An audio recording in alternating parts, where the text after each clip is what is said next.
Yuichi explained everything calmly. He said that after people found out Sawaragi Shiho used to date Mikasa Tenji, he and Sawaragi decided to team up secretly.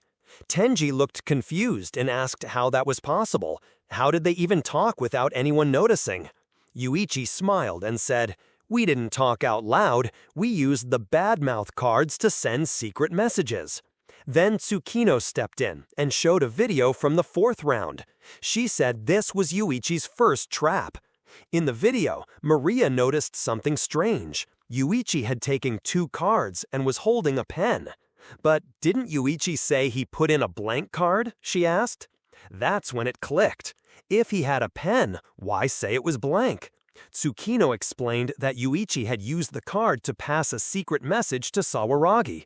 Tenji finally understood. Sawaragi read that card in the private room. Tenji still had doubts. How could you trust Sawaragi? What if she was the traitor? He asked. Yuichi shook his head. I didn't trust her right away. I gave her a test. He wrote a message on the first card, asking Sawaragi to write down a secret only the 2 of them knew. The secret? Yuichi hadn't taken a bath for a whole week once. Gross, but very specific. When the secrets were shown in the 4th round, one said Yuichi didn't take a bath for a week. That was the sign. Only Sawaragi could have known that. Yuichi then decided she was on his side. Yuichi then wanted to check if Kokuragi was the traitor. Tenji was surprised. He realized Yuichi was testing everyone, one by one. Right after that, another badmouth came out. Tenji is lying about his age. Yuichi explained, only Tenji or Shib could have written that one. Tenji said, "There's no way you gave Sawaragi another card. I was with her the whole time." Yuichi disagreed. I had a 3-minute gap. Tsukino called this Yuichi's second trap. The order of who went into the private room wasn't supposed to matter, but Yuichi quietly controlled it by asking certain people to go first. He planned every step. Then he noticed the others didn't have their name tags. Yuichi explained, I told them, if you trust me, give me your name tag. Those tags are really important in the game, but they weren't the traitors, so they gave them to me. He used this to prove they were loyal. Kokorogi gave hers, then Shib, then Sawaragi. Maria was surprised. So giving your name tag doesn't add more debt? Tsukino nodded. Yuichi tested it by taking off his own tag first, then asked Sawaragi to give hers. You can see in the video, she's not wearing it. Tsukino summed it up. Yuichi used their name tags to make sure no one could betray him. He basically said, give me your tag if you want me to trust you. If not, I won't. Sawaragi had no choice. Then, like dominoes, the others followed. Only someone really clever could pull this off, Tsukino said. It's almost like what cult leaders or scam artists do. Maria whispered, but they all still smiled after the game. Tsukino frowned. That's the scary part. Tenji asked one last question. Why me? You always suspected me, didn't you? Yuichi said it wasn't a mistake. I know my friends. You didn't act like yourself. You're usually calm and smart. But in the game, you started a fight with Shib and blamed him. Tenji realized. So I tried to blame the one guy too dumb to pull it off. That made me look suspicious. Shibe, Kokorogi, and Sawaragi teased Tenji, calling him an idiot. But they all laughed and said, you're a good idiot. Manabu, the game host, suddenly appeared. Hey, the game's not over yet. Sawaragi still has to lose alone. Yuichi stepped forward. Don't worry, I'll finish this. Tsukino told Maria to double-check what Yuichi was doing. Shibe asked, do you have a plan to fix everything? Yuichi smiled. Yes, a perfect plan. No one will get hurt. Maria confirmed it. Yuichi was telling the truth. Manabu was shocked. Game over. He announced Yuichi the winner. The others were confused. Yuichi had written a fake badmouth about himself in the 7th round. Since he confirmed it was fake, he broke the rules and got a penalty. The penalty pushed him forward 1 space, right to the goal. Shiho wasn't happy. "That's not a perfect method." Yuichi replied, "It's the best one we have." Shibei was still mad. "What about Tenji? He betrayed us."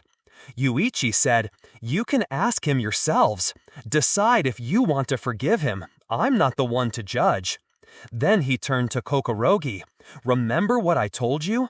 That what you did is nothing compared to what I've done?"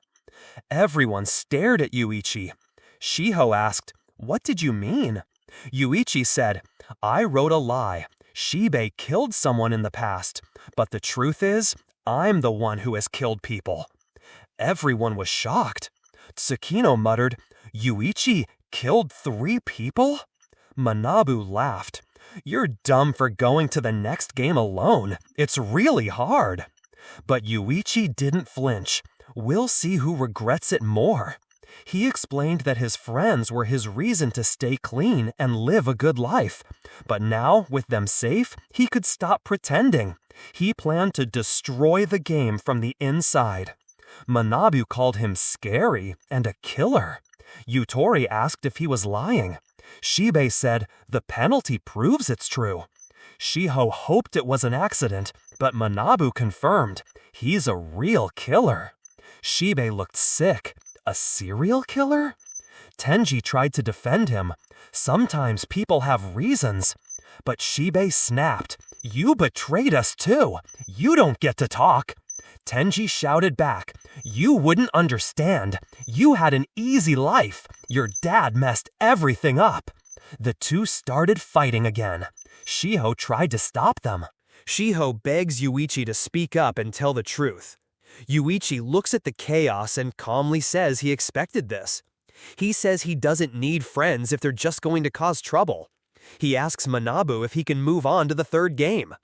Manabu says yes, but wonders if leaving his friends is really helping them.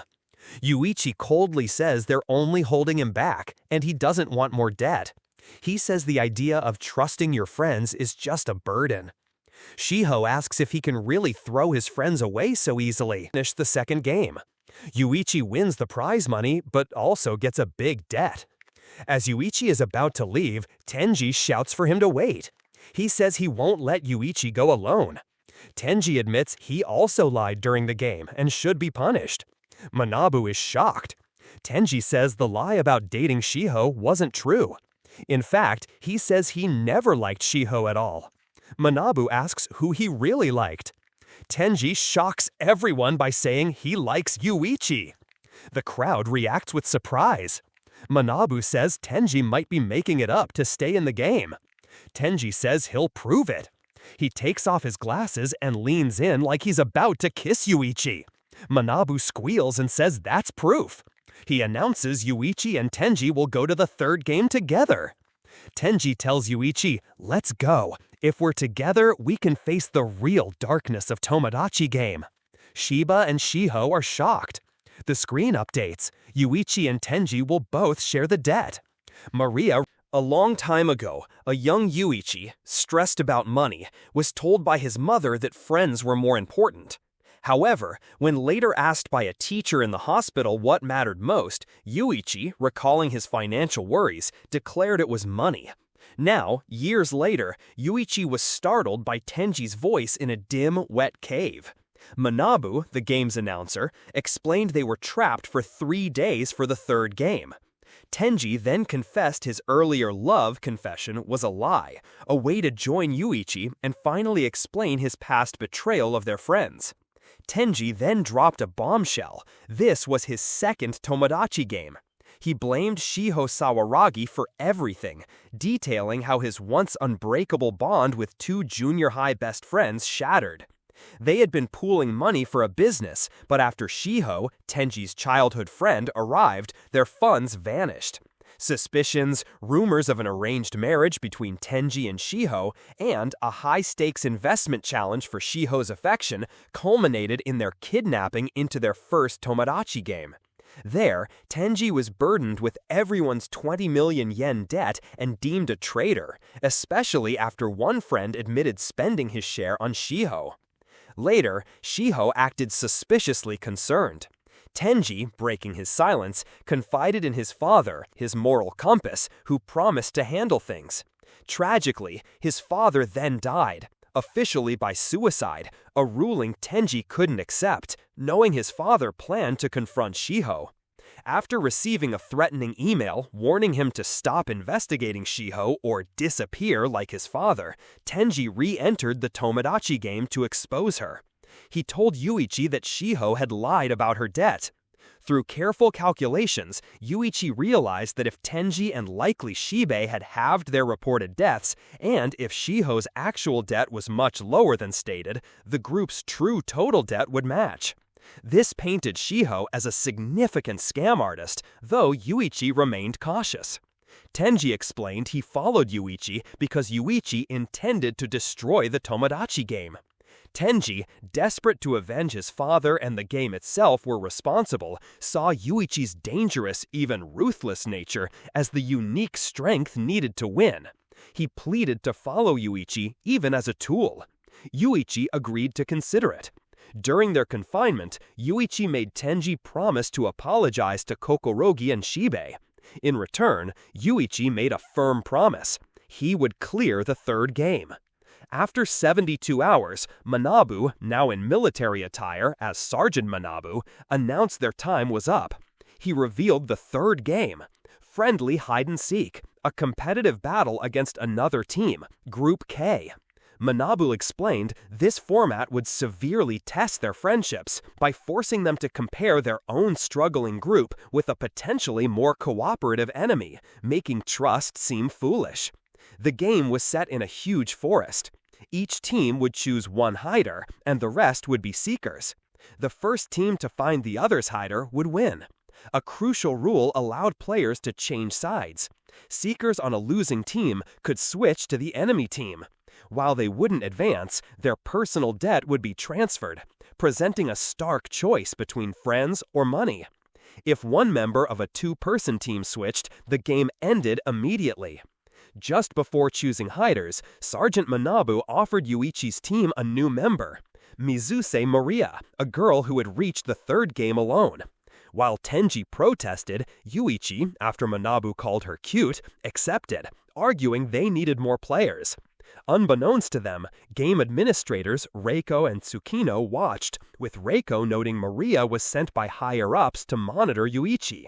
For Group K, Juzo became the hider. Tenji then volunteered to be the hider for Yuichi's team, reasoning Yuichi wouldn't sit still, and they couldn't risk Maria giving up. Yuichi agreed, and Sergeant Manabu officially started the third game. The rules are strict. No violence, no moving once hidden, and surveillance cameras everywhere. Breaking these rules doubles their debt and means an instant loss. Yuichi realizes their phones are their only way to communicate, making investigations tough. He plans to only use his in emergencies. Tenji, suffering from 3 days without food, starts feeling dizzy. He complains about the lack of provisions, remembering that seekers are supposed to bring food to their hiders. Sergeant Manabu, the game master, also mentions that hiders can give up by pressing a button, resulting in an immediate team loss. Tenji worries about Maria, their new teammate, giving up on them. Yuichi, however, brushes it off, thinking she's probably feeling helpless. Yuichi finds Tenji a prime hiding spot, far from Maria's view. He tells Tenji that winning fairly is impossible against the 5-person opposing team. Their only shot depends on Tenji's endurance and his refusal to press the give-up button. Tenji promises not to give up, needing Yuichi's help to avenge his father. Yuichi leaves, asking Tenji to trust him and wait, as staying is too risky. 2 full days pass, and Yuichi is nowhere to be seen. Tenji, alone and increasingly desperate, wonders if finding someone in the vast forest is really that hard. He also notices no sign of the other team's seekers, suggesting a long, drawn-out game. Hunger makes him question Yuichi's absence, even wondering if Yuichi has betrayed him. He tries to call Yuichi, yelling into the phone when he doesn't answer. Just as he's about to give up, another call comes in, but it's K from Group K. Kei calmly tells Tenji that Yuichi plans to abandon him, claiming Yuichi has just been relaxing with Maria, eating and sleeping, and hasn't searched at all. Kei even says Yuichi absolutely never forgive Tenji for the second game's betrayal and offers to let Tenji speak to Yuichi as proof. Tenji refuses, insisting he'll continue to trust Yuichi and wait. Kei then cruelly advises Tenji to press the give-up button when he can't take it anymore. Meanwhile, Group K members, including Hayakutaro, Kei, and Chisato, discuss Tenji's worsening state. A flashback shows their captain, Juzo, confidently outlining his winning strategy. Since finding someone in the vast forest is nearly impossible, the key is the rule that seekers must bring food to their hiders. Group K plans to wait for hiders to get hungry and thirsty, then follow their teammates when they go for food. They send their fastest runners, Hayakutaro and Chisato, to the food station, while Kei and Banri find a good hiding spot for Juzo. Game Masters Reiko and Tsukino watch, impressed by Group K's teamwork, which Reiko calls unity. Reiko confidently predicts Group K will win in 3 days due to their perfect strategy. She points out Tenji's distressed face, predicting he'll give up soon. She reiterates that finding someone without this trick is nearly impossible, and Group K's 4-person team can easily outwit Yuichi and Maria. Suddenly, Yuichi appears before Tenji, apologizing for the wait. Tenji, looking weak, is relieved. Yuichi thanks Tenji for trusting him. Reiko and Tsukino are baffled, thinking Tenji might be hallucinating. Reiko expresses frustration with Yuichi's inaction, noting he hasn't left the food station for 2 days, just eating and sleeping, and has been spelling information to the other team. She wonders if he truly intends to abandon Tenji. Tsukino then reveals that Maria, a Group C member, sent a report. Katagiri Yuichi is even more of a crazy asshole than I thought. Just then, Yuichi is seen talking to Group K, asking to switch sides to their team. Tenji, in his hiding spot, eats a rice ball, finding it delicious. Maria, watching Yuichi, mutters that he's the worst. Tsukino comments that Yuichi uses men and women as his tools, showing true gender equality. Yuichi shocked everyone by wanting to switch sides. Reiko thought it was a bluff, but Tsukino knew Yuichi was serious. Reiko agreed, thinking it would guarantee their win. Switching sides is a real rule. Go to the food area with an opponent, tell Sergeant Manabu, and if one opponent agrees, you're on the new team. No going back. Yuichi's request sparked debate in Reiko's team. Chisato was okay, but Hayakutaro was unsure. Kei insisted they ask their captain first, citing past successes. Yuichi mocked their reliance on the captain, irritating Hayakutaro, who Banri then calmed. Their captain rejected Yuichi's switch, confident in their own strategy. However, he added Yuichi could switch if he brought Maria, leaving Yuichi's team with one hidden player, and preventing tricks. The captain suspected Yuichi sought their hiding spot. Maria realized the captain saw Yuichi's initial plan. A flashback showed Yuichi's real plan: play dead for 2 days, then announce his switch. He told Maria he'd win no matter what, needing her loyalty. His first plan was to switch, get the hiding spot, and tell Maria. But he warned it was risky. He knew Group K likely understood the game's true strategy. Hiding their biggest member implied patience, not small size. So his backup plan involved provoking the other team and looking for something specific. Back in the present, Yuichi suddenly changed his mind, now claiming his team would easily win. Hayakutaro was annoyed. On day 4, Ki and Chisato discussed breakfast for their hidden captain, showing the game dragged on. Yuichi woke up and revealed he overheard Hayakutaro and Chisato discussing their basketball club. He smoothly praised their teamwork and captain, making Hayakutaro proud and talkative. Hayakutaro shared a story about accidentally injuring their captain. Yuichi, seeing Hayakutaro's honest side, asked why he was in the game and who owed debt. Chisato quickly stopped Hayakutaro from saying too much, suggesting they switch places. As Hayakutaro went to guard Aria, she was gone. He was shocked and embarrassed. Chisato tried to follow Yuichi, who also left, But Hayakutaro stopped her, demanding she help him find Maria. He yelled about her not caring and chasing girls. Chisato reluctantly agreed. Yuichi, reunited with Maria, explained her escape was planned.